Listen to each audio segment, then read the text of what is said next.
Programa Escola do Legislativo.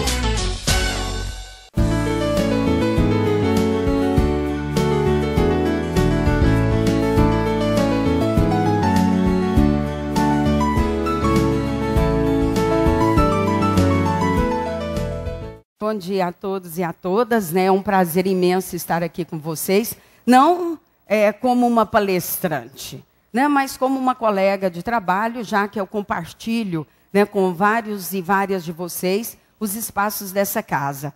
E foi com um pouco de relutância, né, que eu aceitei a proposta de estar aqui com vocês hoje, né, principalmente depois, né,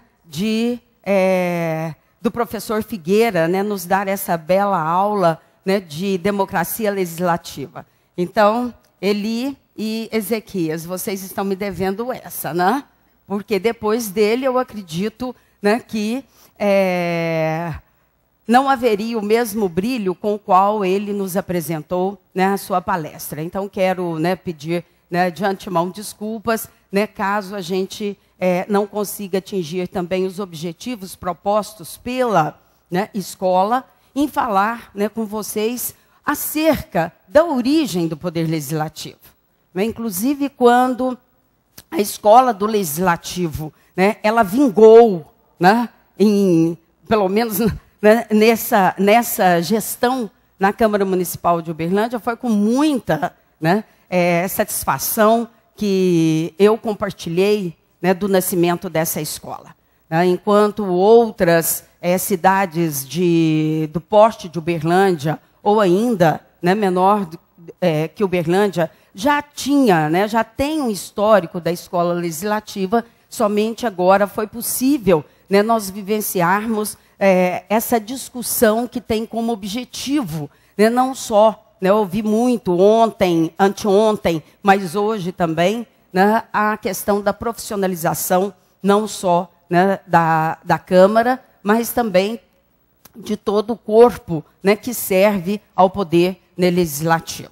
Então, eu acredito que este é o marco, Ezequias, né, na administração da Câmara Municipal de Uberlândia, com o nascimento, né, da Escola do Legislativo, que tem nos oportunizado palestras interessantíssimas, né, com pessoas do mais alto gabarito, e isto, né, é extremamente salutar para que questões, né, sejam colocadas de uma forma, talvez não aquele tom professoral, né, aquele tom de sala de aula, né, mas, sobretudo, que nos faça refletir, né, sobre o poder legislativo na cidade de Uberlândia.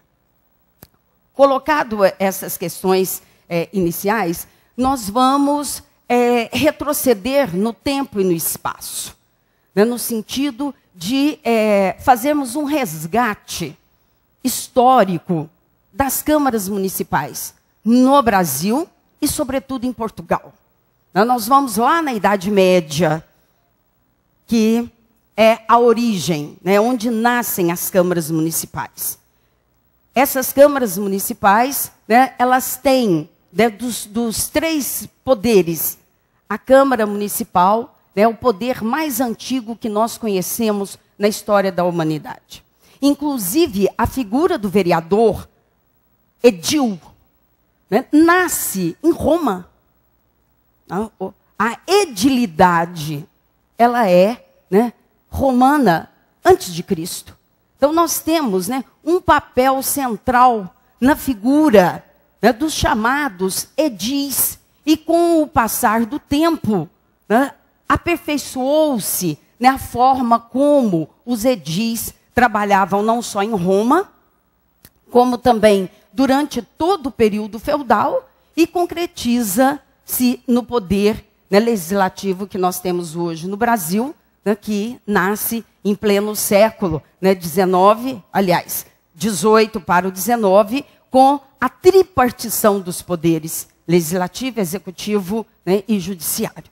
Então, nós vamos fazer esse percurso, né, de uma forma, né, rápida, mas com alguns detalhes, para que a gente possa, né, ter em mente o papel desempenhado pelas câmaras municipais. E que hoje, né, é um papel extremamente, né, subestimado, não só pela população, como também pelos outros poderes, haja vista, né, a forma como a política no Brasil, né, tem sido levada, tem sido tratada. Então, diante disto, né, nós vamos caminhar, né, pela origem, pela ascendência, né, e hoje, de uma certa forma, né, um descrédito, né, nas nossas câmaras municipais.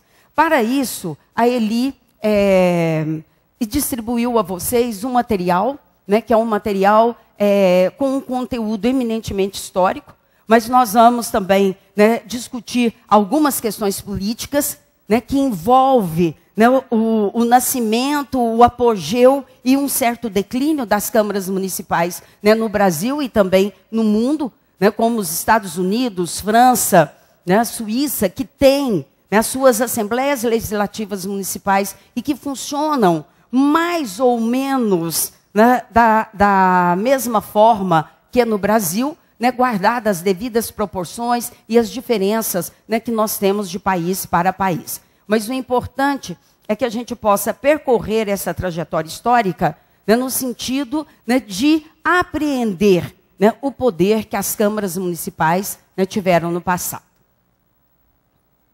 Bom, nós não vamos adentrar a historicidade romana, né? Nós não teríamos o tempo hábil para mostrar para vocês quem era o edil em Roma Antiga. O papel do edil em Roma Antiga, ele se assemelha muito ao que nós temos hoje, né? Ele era, né, um homem do povo, ou seja, ele estava, né, como uma figura intermediária entre o Senado romano e a população. Então, o objetivo do edil era ir até a população, recolher as demandas e trazer para, né, o Senado. Nesse sentido, essa figura, né, ela era de suma importância, né, porque, de uma certa forma, ela amenizava os conflitos existentes entre o Senado e as leis que eram colocadas para o seu cumprimento. Então, nós vamos encontrar, né, o edil, né, como uma peça fundamental, né, entre o Senado, né, e o povo. Na Idade Média também, sobretudo, nas origens das nações, do absolutismo, da constituição dos chamados Estados Nacionais, as câmaras municipais estavam ali presentes como, né, um poder que intermediava, né, os poderes dos reis, ou mesmo, né, os poderes da nobreza e o povo. Nós vamos iniciar, né, já no Brasil, né, para que a gente possa fazer um percurso mais rápido e abrir, né, para uma discussão que ela vai ser, né, eminentemente histórica, mas, sobretudo, também, né, política. As câmaras municipais, elas já vêm desde o descobrimento do Brasil. Porque era, né, uma tradição já da política portuguesa. Né? Portugal é um dos primeiros países na Europa a conhecer, né, essa sistematização política através das câmaras municipais. Então, quando Cabral aqui chega, né, e organiza, né, e se tem o processo de organização administrativa e econômica da colônia brasileira, a Câmara Municipal, né, será, né, a primeira forma, né, de poder existente na colônia. Certo? Então, aqui eu coloquei para vocês, né, que o poder central estava no governo geral, como nós vamos ver no próximo slide, e no âmbito local, as câmaras municipais, né, muito semelhantes àquelas já existentes em Portugal. Aqui, para se ter uma noção também, né, logo da entrada, né, logo da chegada dos portugueses no território brasileiro, Vejam bem, né, os portugueses só foram realmente, né, conhecer o Brasil já no final do século XVIII, né, porque acreditava-se que o Brasil era apenas essa faixa litorânea, né, já que Pedro Álvares Cabral chega primeiramente na Bahia, né, Salvador é a primeira capital do Brasil, até se transferir para o Rio de Janeiro em 1808, quando da família real, quando da chegada de Dom João VI, né, e toda a corte de Portugal. E, posteriormente, né, em 60, na década de 1960, a capital se transfere para Brasília. Então, o que nós temos, né, como forma de administração dessa nova terra encontrada por Portugal? As capitanias hereditárias. Essas capitanias serão, né, faixas de terras doadas, sobretudo, aos nobres portugueses e também, né, aos comerciantes portugueses, que tinham a posse e não a propriedade da terra. Aqui também nós vamos já encontrar, né, um instituto jurídico extremamente presente no descobrimento do Brasil. Os portugueses tinham a posse, a propriedade era do Estado da metrópole portuguesa. Então, é essa distinção, né, que juridicamente faz parte hoje, né, do ordenamento legislativo, da legislação brasileira, né, a diferenciação entre posse, né, e propriedade.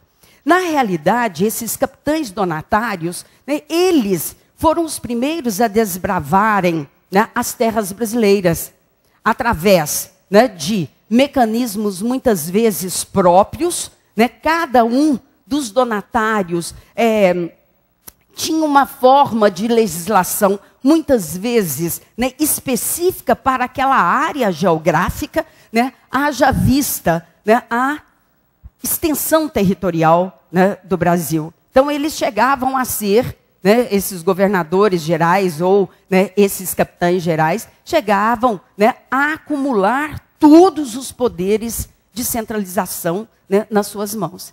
Inclusive, eu tive, né, uma satisfação imensa de ter, né, nas minhas mãos uma das cartas, né, uma das donatarias entregues a Mendes Sá. Né, quando eu estive no arquivo público da cidade de Coimbra, estava lá, né, a carta de doação, né, a Mendes Sá, que foi um dos donatários, que inclusive, né, trouxe uma reformulação extremamente importante no que diz respeito, né, à cultura da cana-de-açúcar, né, no Brasil. Então, essas capitanias hereditárias, né, elas, de uma certa forma, inicia a descentralização do poder político, mas, ao mesmo tempo, né, cada capitão donatário, né, centralizava o poder na sua donataria. Então, nós já vamos, né, encontrar na gestão, na administração da política brasileira, a questão do centralismo. Né? E isto vai explicar hoje, né, a minimização que o poder legislativo tem, né, em todo o Brasil. Inclusive, recentemente, um vereador de São Paulo escreveu na Folha de São Paulo, né, sobre a incapacidade dele, né, a falta, né, de capacidade de, né, legislar, a impotência dele, né, uma vez que todo o poder se concentra, né, no executivo. Então, nós vamos encontrar isso através da história. É ela, né, que vai nos ajudar a refletir sobre, né, essa questão da centralidade do poder. Então, nesse primeiro momento, nós temos uma administração que, aparentemente, ela é descentralizada, mas localmente centralizada. Uma vez que os poderes dados, né, aos capitães donatários eram, né, poderes plenipotenciários. Eles só deviam obediência ao rei. Nesse contexto, né, nós temos o fracasso, né, desse tipo de administração. Porque, do ponto de vista da descentralização, né, cada capitão donatário administrar o seu quinhão de terra, nós tínhamos também, né, uma falta de coesão administrativa.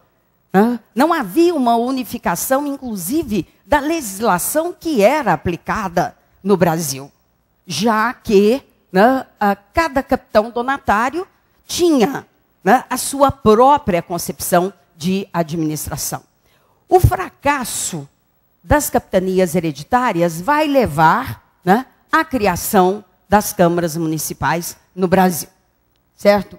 Então, nós temos aqui a primeira Câmara Municipal, né, sendo instituída na província de São Vicente, em São Paulo, em 1532. Então, veja bem, é um dos institutos jurídicos mais antigos que nós temos no Brasil. Né? E vamos ver que, com o passar do tempo, a Câmara Municipal perde muito, né, da sua competência. Né? E talvez esta polêmica que se tem, né, quando nós exigimos que o poder legislativo, né, seja mais eficiente, seja mais administrativo, certo? Né, porque houve, no momento da evolução administrativa do Brasil, que as câmaras municipais perderam por completo, né, a sua finalidade precípua, que nasce em 1532, certo? Então, aqui nós temos, né, já, de uma certa forma, né, uma estruturação dessas câmaras municipais. Elas eram eleitas, né, por um período de 3 anos, né, e quem, né, compunha essas câmaras municipais? Que foram nascendo à medida que o Brasil foi sendo povoado. Então, à medida que aquela faixa litorânea, ela se tornou, né, povoada, as câmaras municipais foram nascendo em todo o Brasil, né, até chegar no interior de Minas Gerais, Goiás e daí por diante. Então, nós temos como instituto jurídico legal, né, as câmaras municipais, né, funcionando, né, como a base administrativa, né, do Brasil desde, né, o seu descobrimento. Pode passar. Bom, onde é que nós vamos encontrar a juridicidade, a legalidade, né, desse instituto jurídico? Lá na ordenação filipina, que é a Constituição Portuguesa do período pós-descobrimento até a primeira Constituição Brasileira de 1824. Então, nós vamos encontrar, né, a forma de administrar através das câmaras municipais, né, no Código Filipino, ou também denominadas ordenações filipinas. É a Constituição Portuguesa trasladada para, né, o Brasil. Inclusive, né, coloquei para vocês a palavra ali, conselho, né, com C, porque eu tirei, né, do próprio Código Filipino, que, de uma certa forma, né, nos mostram qual é, né, a função da Câmara Municipal. Aos vereadores pertence ter carrego. O que é a palavra carrego? Né? Ter a responsabilidade, né, de todo o regimento da terra e das obras do conselho, e de tudo que puderem saber, entender, etc, etc. Né? E o outro ponto que nós temos, né, também, que o Código Filipino vai dar plenos poderes para as câmaras municipais no Brasil. Isto até 1824. Pode passar. Bom, a primeira coisa que se fazia, né, quando se reunia, né, uma quantidade de pessoas numa determinada extensão de terra, era erguer o pelouro. O que é o pelouro? É o marco, é o início da criação de uma vila. Ao se erguer o pelouro, ele já é o símbolo do poder local, ou seja, a Câmara Municipal. Tanto é que vocês, né, muitas vezes que viajam, sobretudo, né, pelo Nordeste, né, que se constituiu, o Nordeste se constituiu a região primeira do processo de colonização no Brasil, vocês vão encontrar, né, as câmaras municipais tornadas museus. Em Uberlândia, a Câmara Municipal, né, se tornou um museu público. Né? Isto nós vamos encontrar praticamente, né, em grande parte do território brasileiro. Né? A edificação desse pelouro como sendo, né, o símbolo do poder local e, consequentemente, de toda a legislação, né, é um marco, né, que está presente até hoje, né, nas principais cidades brasileiras. E Uberlândia, né, nós temos a Câmara Municipal, né, que foi inaugurada em 1917, né, e que se tornou hoje, né, um museu público municipal, e esperemos, né, que doravante tanto o Poder Legislativo e Executivo, né, preservem esse símbolo de autoridade, né, que nós temos em Uberlândia. Quem eram esses homens bons, os responsáveis pela administração das câmaras municipais? Extremamente interessante. E aqui eu vou remontar um pouco, né, a palestra do professor Edilson de terça-feira. Né? A questão da representatividade. Quem realmente nos representa? Né? E ele colocou isto extremamente, né, pontual na sua palestra de terça-feira. Então, nós temos os adultos livres do sexo masculino. Né? Não podemos nos esquecer que o voto feminino no Brasil é, né, algo recente. 1932 e depois legitimado pela Constituição de Vargas em 1934. Nobres, proprietários, militares e clero.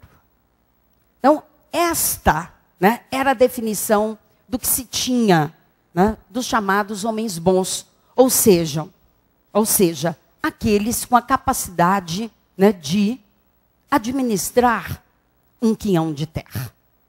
E, né, nós preservamos, né, esta questão da legitimidade, né, do político ou do administrador municipal, né, como, né, um homem da elite.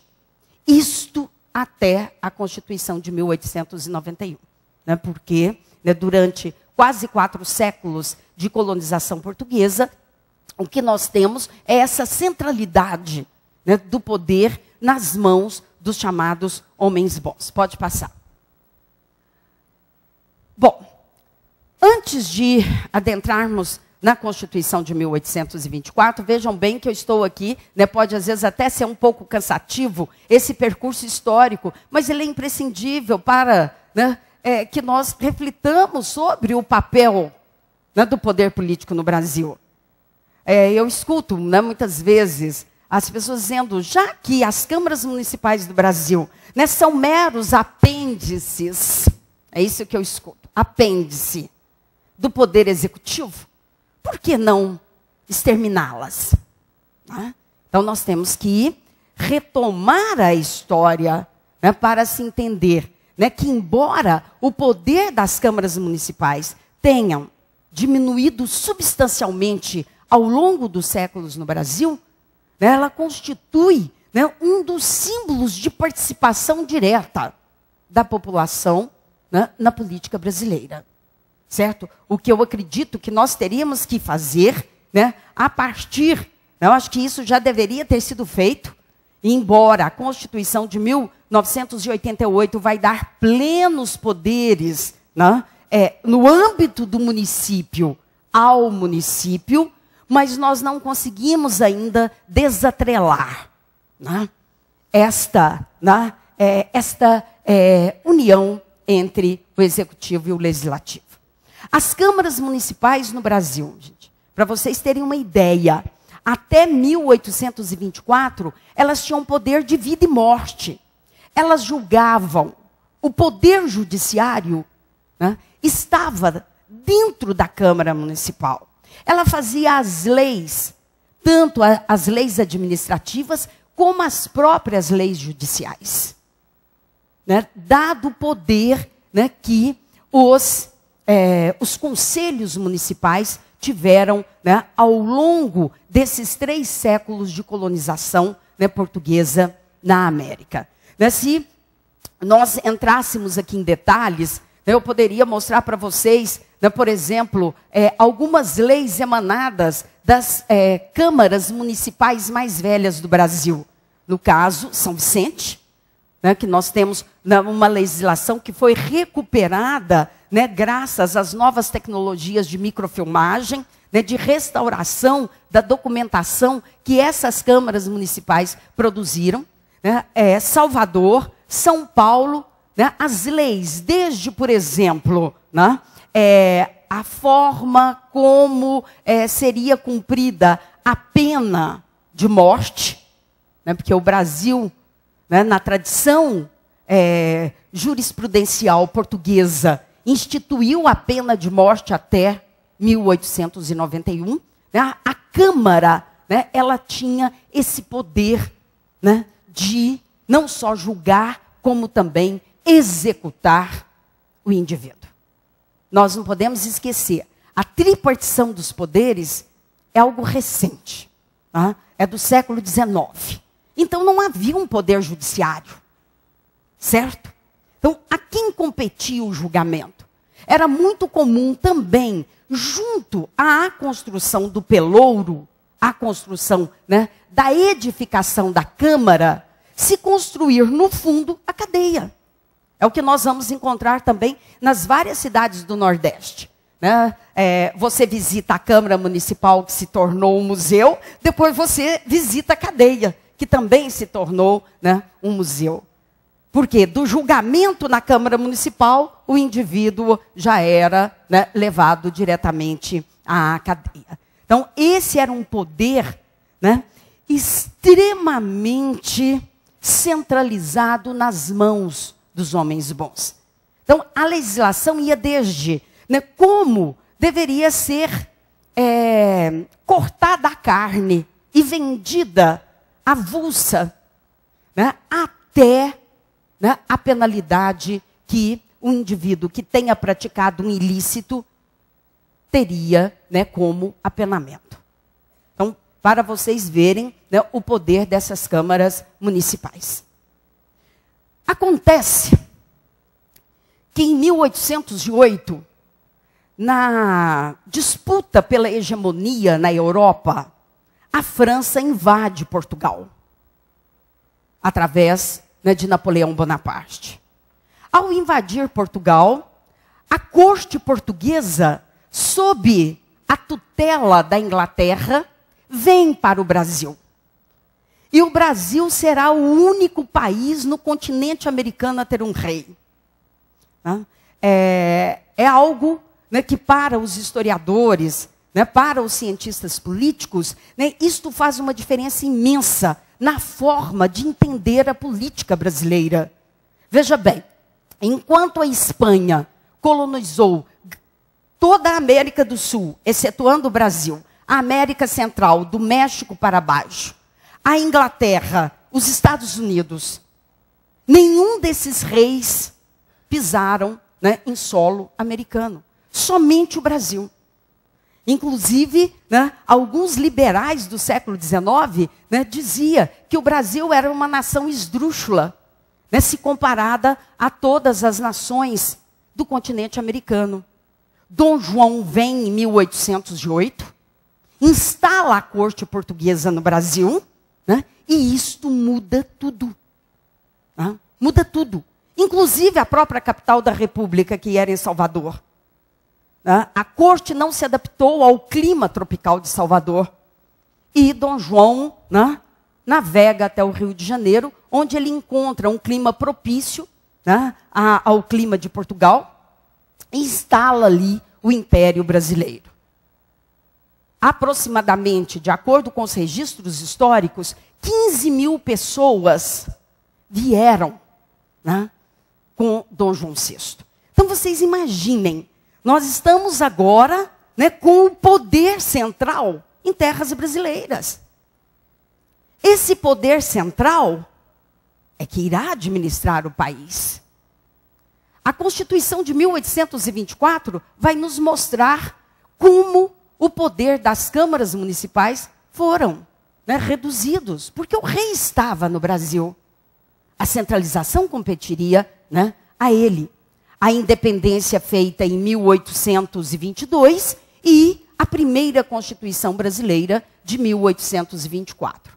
Pelos slides de vocês, né, vocês vão ler melhor, né, inclusive o capítulo específico sobre, né, as câmaras municipais, que nós temos no artigo 167, né, 168 e o artigo 91 e 92, né, mostrando quem votaria no Brasil. A Constituição de 1824 também trouxe um aspecto extremamente interessante, né, porque para se votar e para ser candidato, o requisito é que se tivesse uma renda mínima de 100 mil réis. Então, isto, né, vai também fazer com que, né, a política local, sobretudo a local, esteja também nas mãos dos homens bons, que eram aqueles fidalgos, nobres, né, que vieram, né, com o descobrimento e com as benesses que o governo português, né, dava, né, a estas pessoas, que na realidade a colonização brasileira ela foi uma colonização privada. O Estado português era paupérrimo. Então, para colonizar o Brasil, né, Portugal privatiza, né, as terras. E vai viver das rendas auferidas pelos inúmeros tributos, né, que os primeiros colonizadores tinham que pagar aos cofres reais. Então, nós não temos, né, um processo de colonização, né, como tivemos em outros países da América ou em outras áreas da América, né, já que a colonização brasileira ela se torna, né, privada, né, do ponto de vista, né, de que o Estado português ele não investe porque ele não tinha como investir. Então, esse investimento virá, né, de capitais holandeses, de capitais franceses, né, de empresas, né, que se instalam no Brasil e que vão desenvolver o país ao longo, né, de séculos e séculos. Então, nós temos aqui, né, a primeira Constituição brasileira, né, que vai, né, retirar das câmaras municipais todo aquele poder, né, que elas tinham. Inclusive, já cria-se, né, um tribunal jurisdicional. Então, aquela prerrogativa contenciosa que as câmaras municipais, né, tiveram no passado, é suprimida e instala-se, né, os tribunais judiciais. Então, esta, né, prerrogativa, ela, né, é completamente abolida com a Constituição de 1824. Né? Isto em decorrência também do poder, né, que os vereadores adquiriram, né, ao longo, né, de séculos, dirigindo, né, as suas localidades. O momento, né, de centralização política transfere este poder diluído em 3, 4 vereadores, né, à medida que a vila, né, crescia também, né, o número de vereadores que estavam ali, né, representando parcela significativa daquela população. Pode passar. Aqui, veja bem, deixei também, como vocês vão ver no material que foi entregue, o português de Portugal, né, para que a gente tenha, né, também um contato com a questão da história, né, a grafia, né, histórica. Aqui nós temos, né, que a própria, né, Constituição, nos seus artigos 91 e 92, né, tem, né, o poder de estabelecer doravante como as câmaras municipais seriam instruídas, ou seja, seriam, né, administradas. Então, se a própria Câmara tinha a sua administração própria, a Constituição vem dizer, agora você se submete a um poder provincial, que seriam os governadores hoje, que a figura do governador, ela só nasce em 1930, assim como a figura do prefeito. O prefeito, né, é muito recente na história política do Brasil, né, como nós vamos ver. Retirando, então, veja bem, todas essas prerrogativas. E olha que interessante, a eleição não era mais no primeiro, né, como nós temos hoje, o primeiro domingo de outubro, mas sim no 7 de setembro. Porque o 7 de setembro, né, se configura como o rompimento, né, da coroa portuguesa. A Constituição, ela, né, determina numa série de artigos como deverá ser o poder. Aliás, não como deverá ser o poder, mas como deverá ser, né, a administração das câmaras municipais. Tá? O que eu queria colocar aqui para vocês, passa o próximo, senão nós vamos ter que voltar. Não, volte um pouquinho para nós. Isso, volta. O artigo 23 da Constituição de 1824. E para vocês, gente, estudarem as constituições antigas, basta colocar no Google, Constituição de 1824. Ela vai aparecer inteira para vocês. Né? E isso é interessante, né, para que a gente possa conhecer, né, o que existia e o que existe hoje. E, inclusive, aquilo que, né, nós poderíamos, às vezes, até reaver, né, como possibilidade de introduzir novos mecanismos administrativos. Né? Não podem servir de vereadores no mesmo ano.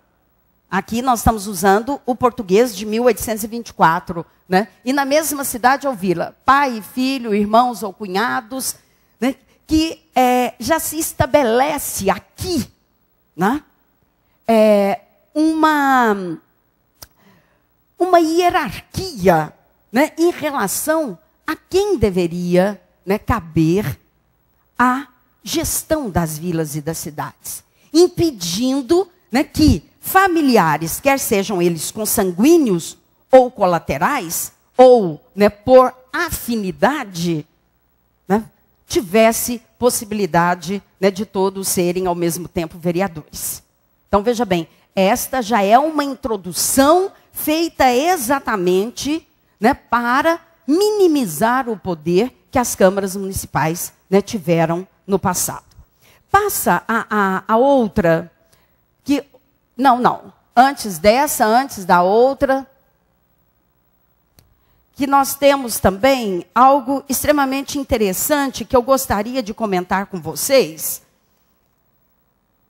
para ver não só o processo de evolução, como também... sim, já sei. Né, como também, né,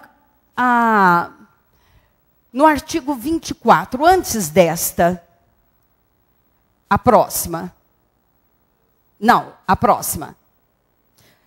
A próxima, 24.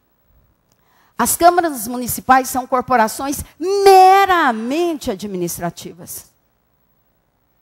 Isto foi crucial, né, para acabar com o poder que as câmaras municipais exerciam até então. Certo? E talvez nos faça entender por que os vereadores hoje têm tão poucas prerrogativas. Certo? A ponto de ouvirmos, né, em várias cidades brasileiras que o poder legislativo local poderia ser, né, suprimido. E não exercerão jurisdição contenciosa. Ou seja, retira-se o poder, né, dos vereadores de julgar. Né? Então, este foi, né, um ponto marcante, né, para tornar as câmaras municipais meros, né, apêndices administrativos já, né, do poder executivo. Pode passar. Não, volte. Volta, a outra. Veja bem, aqui nós temos, depois da Constituição de 1824, né, uma lei de 1828, né, reorganizando as câmaras municipais. Certo? Um desses aspectos é retirar a capacidade contenciosa da Câmara. O outro é exatamente, né, mostrar a questão da reeleição. Também um outro ponto, né, extremamente discutido. Até que ponto o poder legislativo pode ser eleito, reeleito? Certo? Então, nós vamos encontrar isto onde? Tá? Já na primeira Constituição brasileira. Abrindo, né, esta possibilidade de reeleições continuadas, o que levará, né, à nossa profissionalização na política. Né? Hoje, os políticos eles se tornaram profissionais da política. O que você faz? Sou político. Né? Então, nós temos, não só no poder legislativo local, como também estadual e federal, né, pessoas exercendo cargos há 40, 50 anos atrás. Porque essa era uma forma que Dom Pedro encontrou, né, para não ficar brigado, né, com o poder das câmaras municipais. Olha, eu tiro, né, a sua parte contenciosa, eu deixo você somente com a questão administrativa, mas você pode ser reeleito quantas vezes, né, você se mostrar bom para aquela localidade. Embora hoje nós temos na Câmara dos Deputados um projeto de lei tramitando no que diz respeito a determinar, né, a quantidade de legislaturas para o poder, né, legislativo. É muito diferente, né, do que acontece, por exemplo, em outros países, né, quer seja do continente americano ou mesmo da Europa. Né? Por exemplo, um presidente norte-americano, terminado o mandato, ele foi reeleito, né, porque não há restrição a quantos mandatos um presidente norte-americano pode, né, pode auferir, né, mas ele sai da política. Né? Ele não volta nem para senador. A grande maioria dos presidentes brasileiros, e aí, né, se a gente tivesse tempo para mostrar para vocês, que 90% dos presidentes brasileiros, dos 51 presidentes que nós já tivemos até hoje, como eles não poderiam se recandidatar, eles se tornavam senadores. Né? E a política se tornou um negócio profissional. Nós temos que entender isto. Né? Por mais que há vozes dissonantes, né, dizendo que, né, o político ele é um mero servidor, né, naquele momento, né, que ele não é político, ele está político por um desejo, né, da população. Mas a nossa história fez um trajeto diferenciado, certo? Né? Colocando como uma das profissões, né, a questão política. Então, talvez, né, o que nós precisaríamos rever era até que ponto, né, essa profissionalização ela fosse, né, realmente compatível com as aspirações, né, da política brasileira. Porque nós vamos ver qual é o requisito, ou quais os requisitos básicos para se tornar um político nesse país. Que eu tenha 18 anos e que eu saiba escrever o meu nome. Este é o único requisito. Para eu ser médica, para eu ser advogada, eu tenho que passar, né, por vários assentos, né, na escolaridade. Para ser político, basta, né, que nós tenhamos esses dois requisitos. 18 anos, era 25. Ah, esqueci de dizer. Para ser um homem bom na colônia, havia, né, a questão da idade. 25 anos. Mas não havia a questão de saber ler e escrever. 99% da população brasileira naquele momento era analfabeta. Mesmo os nobres, eles eram analfabetos. Por isso a Constituição de 1824, ela, né, vai exigir o quê? O voto censitário. O que é isto? Baseado na renda. Com 100 mil réis anuais, eu podia me alistar como candidato, porque mulheres só um século depois, né? E como eleitor. Então, esse voto censitário acabou também por privilegiar a questão política nas mãos dos grandes proprietários. Certo?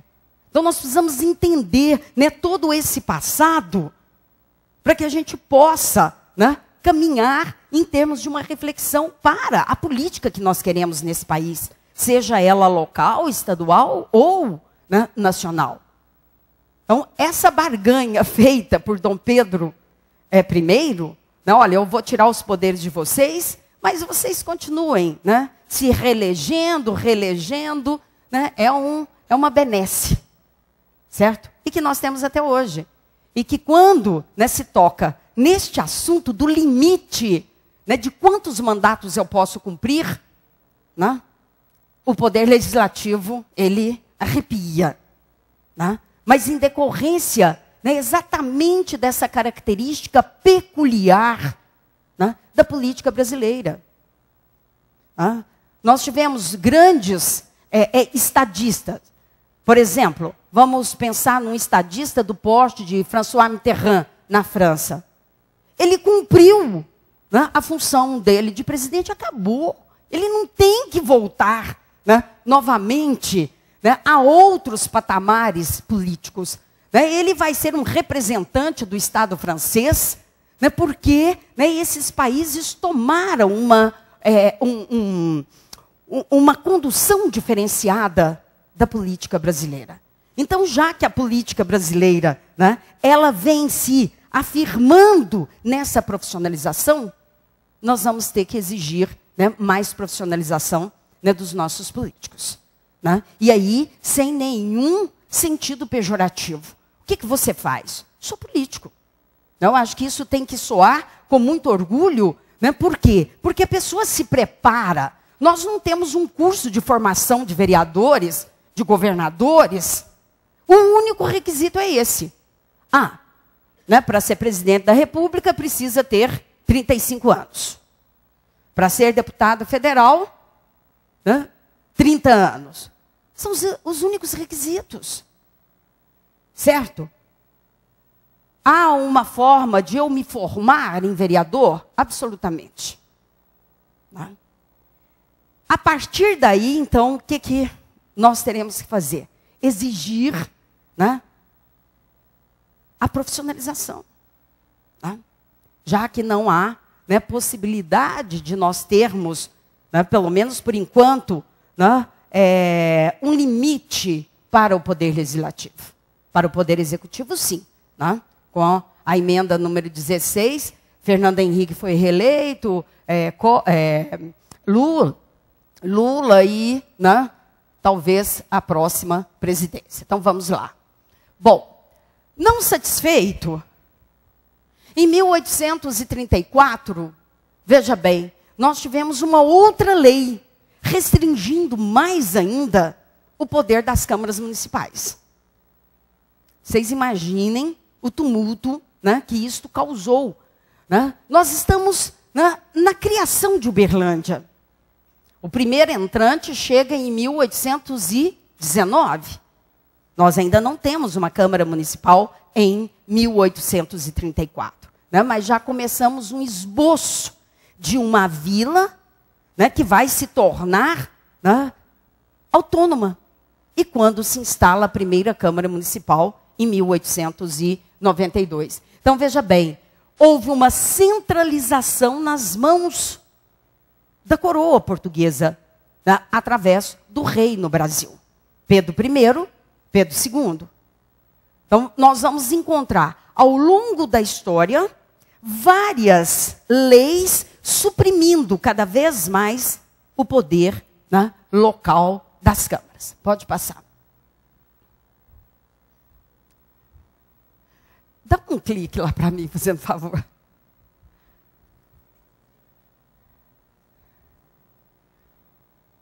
Bom, o Império cai numa manhã de 15 de novembro de 1889. A história brasileira é sui generis. Né? Nós não tivemos um derramamento de sangue. Marechal Deodoro da Fonseca, simplesmente, com as Forças Armadas, não tínhamos aeronáutica. Né? Santos Dumont estava cogitando ainda, né, o esboço do avião. Marechal Deodoro da Fonseca reúne com a Marinha e a Aeronáutica, né, e acaba com o Império. Ou seja, ele envia um mensageiro em Petrópolis, Dom Pedro II estava lá, dizendo, né, as forças militares tomaram, né, posse do governo brasileiro. Se nós pensarmos como as repúblicas dos outros países vizinhos, irmãos, foram fundadas, né, não chega, né, absolutamente perto do que aconteceu com o Brasil. Certo? Enquanto tivemos guerras civis, né, a própria independência dos Estados Unidos, né, que teve uma boa contribuição do governo francês, o governo francês mandou, né, o seu exército, né, para exatamente derrubar Jorge V, que era inglês. França e Inglaterra serão arqui-inimigas durante séculos na história europeia. A República Brasileira foi feita com um ato. O mensageiro leva até Petrópolis, né, a decisão, a resolução da junta militar que passa, né, a dirigir o Brasil, Marechal Deodoro da Fonseca. Não houve eleição, né, ele se autoproclama presidente, juntamente com seu vice Floriano Peixoto, né, e Dom Pedro tem apenas uma semana para fazer as malas e ir embora. Né? E foi o que ele fez. Há um fato extremamente interessante que eu gosto muito, né, em que pese hoje nós estamos aí ouvindo, né, e vendo essa discussão imensa da proibição das biografias. Não sei se vocês estão acompanhando isso, né? Mas a Lilian Schwartz, que é uma historiadora de primeira, né, nesse país, escreveu um livro belíssimo sobre Dom Pedro II, intitulado Nas Barbas do Imperador. Né, porque ele tinha uma doença que o levou a se tornar velho. Né? Aos 20 anos ele já era um velho. Né? E como ele usava uma barba longa, ela deu o título ao livro, né, Nas Barbas do Imperador. Então, um fato, né, que ela relata nesse livro e que é muito comovente, é que quando ele está arrumando as malas, ele vai até o fundo, né, do palácio, né, em Petrópolis, hoje é o Museu Imperial. Né, quando forem a Petrópolis, precisam, né, visitar o Museu Imperial, que é onde Pedro I e Pedro II, né, moraram e administraram, né, o país. O Catete só foi construído com o Marechal Deodoro da Fonseca. Né, o Palácio do Catete, que hoje, né, é também um museu, né, que abrigou todos os presidentes do Brasil até, né, a era JK, quando, né, Juscelino se transporta para o Catetinho e depois para, né, o Palácio da Esplanada. Então, esse é o fato. Ele vai até o fundo, né, do palácio, da casa. É um quintal imenso que está preservado, as jabuticabeiras até hoje. Muito bonito a área externa, né, da Casa Real. E ele enche uma fronha com a terra brasileira. Né, e leva para Portugal. Inclusive, né, pude também visitar o túmulo dele em Coimbra, e o travesseiro com a terra brasileira, né, está ali, que foi uma das últimas, né, vontades, né, uma das últimas manifestações da sua vontade, né, que fosse enterrado com a terra brasileira, já que ele havia pedido veementemente ser enterrado no Brasil. Mas, né, o governo brasileiro não permitiu, né, que ele fosse enterrado no Brasil. Então, é uma pequena, né, passagem da biografia de Pedro II, né, extremamente comovente, né, mostrando, né, o amor, né, dele pelo Brasil, já que ele nasceu, né, aqui. Bom, Deodoro da Fonseca trata, logo de início, né, de fazer uma nova Constituição para esse país. Afinal de contas, derrubou-se uma monarquia, né, e todos os prepostos dessa monarquia. Nesse sentido, nós temos a primeira Constituição republicana, a segunda do Brasil. Pode passar. Na qual... Na qual há apenas um artigo sobre as câmaras municipais, que é o artigo 68.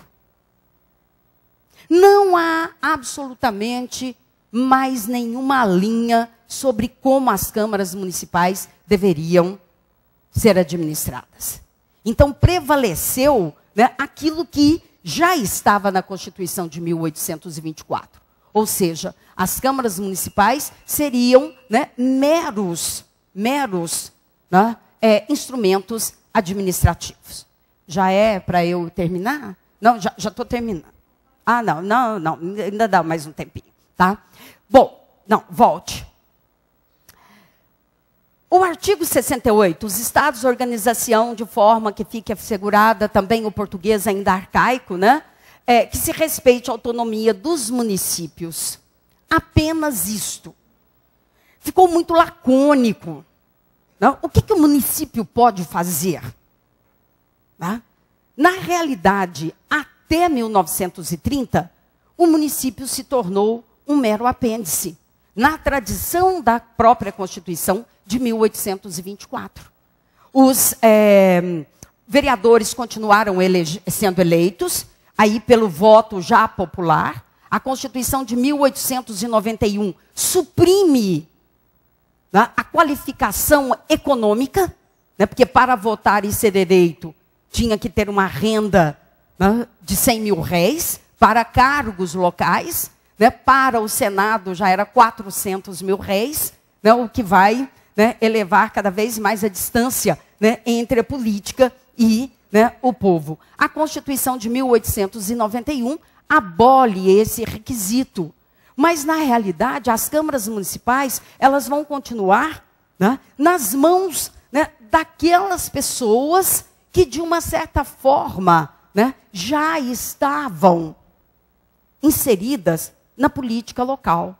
E aqui abre-se, né, um vácuo de poder. E esse vácuo de poder vai ser tomado pelos coronéis.